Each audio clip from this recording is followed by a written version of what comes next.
Good morning, everybody. Hope everybody's doing well. You know me, I'm Tom. Okay, I'm at this house. I wasn't supposed to get here until tomorrow, but I couldn't help it. I had to get out here and start working on this place. Got my dump trailer already here. And I'm going to show you what's going on around here, too. Got my little work area staged. What I wanted to do is go through everything and see what I needed. Number one is this door. I got to replace this. It was burglarized. You can see,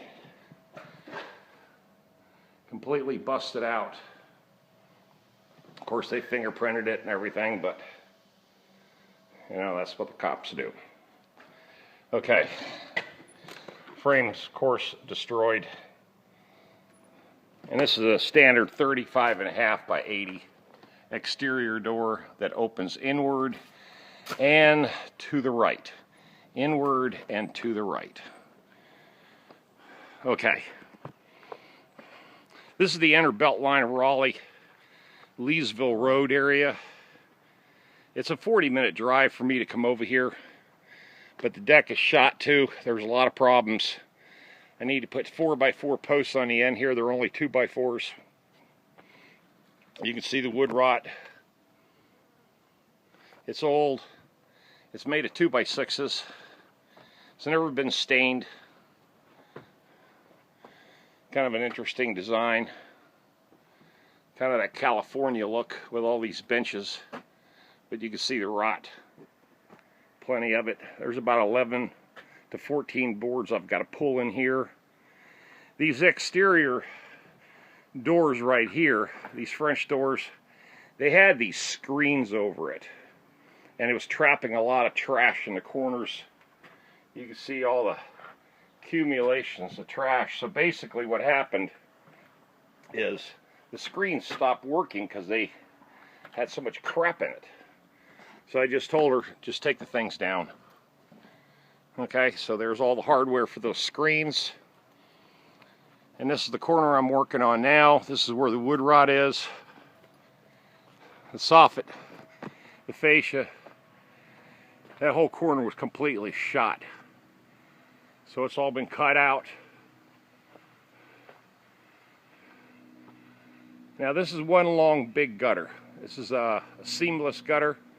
So I told her there's no way I'm taking the whole thing down. So all I'll do is cut it and then splice it, putting it back. There's plenty of materials you can buy that'll splice these gutters back together. So I just made a nice clean cut, and I'll figure out how to put it back together without it leaking. It's a whole lot better than trying to take off 50 freaking foot of gutter. Okay? So there's that. There's all my debris on the ground. And there's a bunch of other wood rot, just like this one here, not quite as large, at the front of the house. So I got to deal with that. Plus there's a couple things inside that I've got to do. Now I've booked this job for 7 days. So obviously this deck's going to take me at least 3 days to play with it and get it right and stain it. And it looks like I might have to power wash it too. I'm not sure if I'm going to do that yet, but there's a lot of trash in between these boards. This is what happens when you butt the boards up really, really tight. Trash gets in them, dirt gets in them, and then water can't get past it. It can't go through, so it does this. It just rots everything out.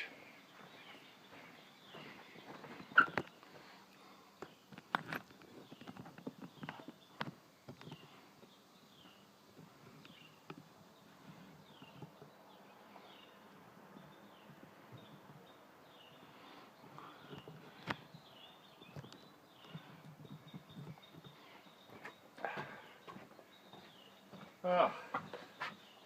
Hey guys, how's everybody doing? Hope everybody's doing well.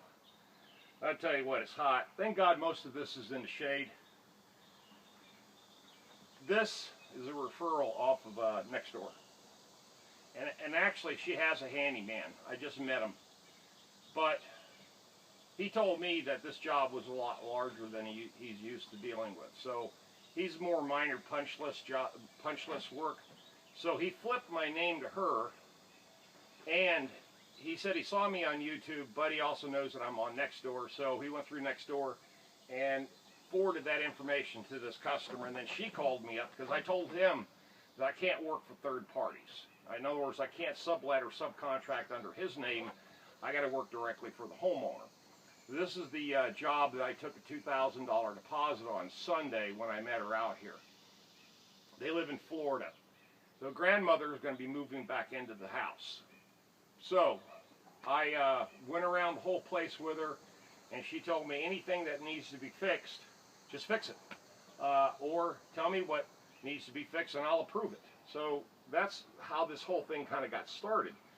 I told her there was a lot of work here, the deck especially, but sorry, I got some crap in my eyes. I said the deck, I said I need to pull up a lot of boards to figure out what's all rotted, but in reality this is not really that big of a deal. I mean, I've seen so much worse. Considering seeing so much worse, I already told you guys that I went back out to that other deck after the guy called me, Dave, about that rotted out deck around that hot tub. And him and I talked for a while, and like I told you guys on the video yesterday, that he got some really crazy quotes. You know, they were to the point to where even the average person would have told him, you guys are way too high and it's insanity what you're trying to charge. So the bid on it was $9,000. He approved it. And I told him, I said, I'm not gonna rush to try to fix your deck. I said, I will come out every other day, every day, you know, and work on it. I said, you know, it may take me 2 weeks, it may take me 3 weeks. I'll book you just for straight time. And that way, I'm not rushed, because it's such a big job. There's so many weird angles about it. There's so much, it's a stick built. There was two older guys that built that deck 15 years ago or so, 15 to 20 years ago. One of them's dead, the other guy's retired. So he tried to get these guys, well, he didn't know the one guy died, but he tried to get these guys to come back out to rebuild it. And obviously he found out one person passed away and the other one's retired. So they hand built that entire deck many years ago.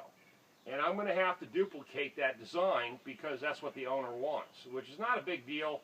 I can handle it. Problem is I'm not going to rush and kill myself trying to do it. Now, a lot of people comment and ask questions about my business, and you know, if I work with other people, of course you guys know I'm pretty much solo. I like to work by myself. It's not that it wouldn't be great to have somebody, but you know, the thing is that it's very difficult to find somebody that's got so much talent that can handle so many different types of trades and be able to shift gears, you know, quickly. One day do this, the next day do that. Most people don't like that. They like the routine. You know, if they're a carpenter, they're a carpenter. They're a plumber, they're a plumber. You know, a roofer, they're a roofer. But in my case, I have to try to do it all. And that's what the name Mr. FixAll is all about. And I had to learn, just like everybody else, by trial and error, hook and crook. You know, I figured it out eventually because I had to flip I had four homes. The home I live in now is number 5. Now, the place out on the farm, that's technically number 6. But I flipped the first 4 homes. And I lived in each one of those homes a minimum of 5 to 10 years. When I was married, you know, when I first got married, I bought my first home. Got married a second time, bought another home. Then I divorced and bought another home. And then I came up to Raleigh and bought my townhome. So in reality, I've already got the experience only because I worked on my own stuff. And over time, I just started getting better and learning how to do certain things. I can't do it all. There's no way. I don't even try. There's certain jobs I just stay away from completely. And there's a reason for it. Because if I wanted to focus on just decks, let's just say just decks, I could stay busy year-round just doing nothing but decks. But decks will get boring. After a while, this is tedious because I like to mix it up. I like to sometimes go in 2-3 hours later, you know, make a couple $100, get out of there, you know, and doing some basic maintenance calls. Like I did last week, that big upfit in that townhome, you know, where I put in all the toilets, lights, ceiling fans, you know, just went through, put all the new faucets in, you know, just, you know, just did all that work. Sometimes I like that kind of work. That's punch list work. You know, that's a homeowner flipping a rental into getting it ready for sale. I love that kind of work too. That's fast, easy, consistent work because you're inside, and 90% of the time you're clean. I'm filthy right now. I'm sweaty. I'm dirty. I got crap all over me. That corner had, you know, all kinds of ants and other bugs and shit like that. So, you know, but this is primarily what I do, so I don't mind. So when it comes to this business, the reputation of Mr. FixAll has preceded itself only because, you know, I don't advertise. I keep telling you guys I've never advertised. The only thing is what I got, you know, the labeling on my van, the stickers on my van, and the rest of it's all word of mouth and social media. Social media is what set me apart with Nextdoor. Nextdoor is my #1 source of customers and revenue. And remember, Nextdoor is a chat forum in all the local neighborhoods. I don't tell these people to say anything about me. I just said if you can and you can give me a good review on Nextdoor, please do. And everybody does, and everybody has. So that's really generated me a lot of business. And it's consistent. Every time I think I got nothing going on, I get 4 or 5 calls in a week, and then I'm wide open again. Like, I didn't expect to have this much work, and especially the amount of work that I got, the bigger stuff, in the last 2 weeks. And, you know, that just goes to show you that if you're ready to rock and roll and you keep organized and you do your time management right, and tell people up front, hey, it's going to be a couple of weeks before I come out and even come to your house.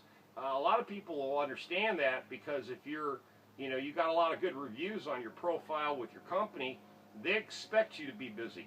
They don't expect you to say, oh, I can show up tomorrow, I got nothing going on. You know, if that's the case, then you're not busy. So, anyway, I'm going to end this video right here. I just thought I'd just relay some information, show you this new job I'm tackling now. And, you know, again, you know, I love this kind of work because I got 5 more years to do this. I'm almost debt-free. I just paid my trailer off today, my cargo trailer, and my Kubota. I think I've got like 10 more payments on it, and the Kubota's paid for. So really, the only thing I owe on is my truck and my townhome, you know, which that's expected. I'm going to always have a new truck every 5 years. I got to because I put too many miles on it. But this Ford, the one I've got now, I'm going to keep because it's the right size, it's the right capacity, and right equipment set up for my future using the excavator and flipping over to excavation work. So when I get older, I don't have to do this kind of brutal work. I can, you know, because I'm still physically fit, so I can handle it. But in 5 years, I'm going to slow down. I'll be 66 years old, and I'm not going to want to come out in heat and the dust and dirt and do this kind of hard manual labor. And I'll still want to do maintenance calls, but I'll also want to do machine work. I think that's going to be the next phase in the whole Mr. FixAll thing. I just got to gear myself up for retirement. And a lot of people ask me, and this is a final note. I know this video is getting a little long, but on a final note, people have asked me when I'm going to start living out at the farm full time. The reason I'm delaying any of that is because all my work's here in Raleigh. I have to keep my townhome here, and I've said, and I've answered this question before. I'm going to keep my townhome because it's really, really cheap. And the Raleigh market's so hot right now, you can't find anything for under $300,000. Mine, I only paid $141,000. I only owe $99,000 on it, and the mortgage is really cheap, monthly payment-wise, and it keeps me within striking distance of all my customers. Now, the farm is good for one big reason. I get to store all my equipment out there virtually for nothing. Remember, I only pay taxes on the place. I'm not putting power out there. I'm not putting water out there. I'm not putting anything out there for now because I want to keep it off-grid.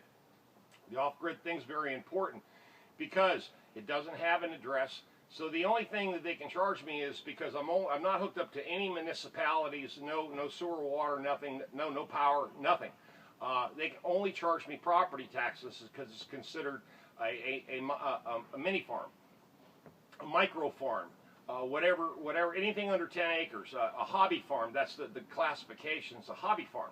So I only have to pay taxes out there, property taxes, which is only $357 a year. So for me to keep all that equipment, all that gear and everything out there, even though it's an hour away, it's like the most cheapest rental, storage rental that you can possibly find on the planet. You know, what, $37 a month, whatever it averages out, multiply 357 divided by 12. And that's what my monthly rent is, or my monthly mortgage or monthly tax bill, okay? So it's really super cheap. Okay, guys, you know what to do. Comment, subscribe, share, like, thumbs up, and send a link to your friend. This is Tom with Mr. FixAll Home and Garden out of here on another fabulous wood rot job in the center of Raleigh and the Inner Beltline. Y'all have a blessed day. I'll see you later.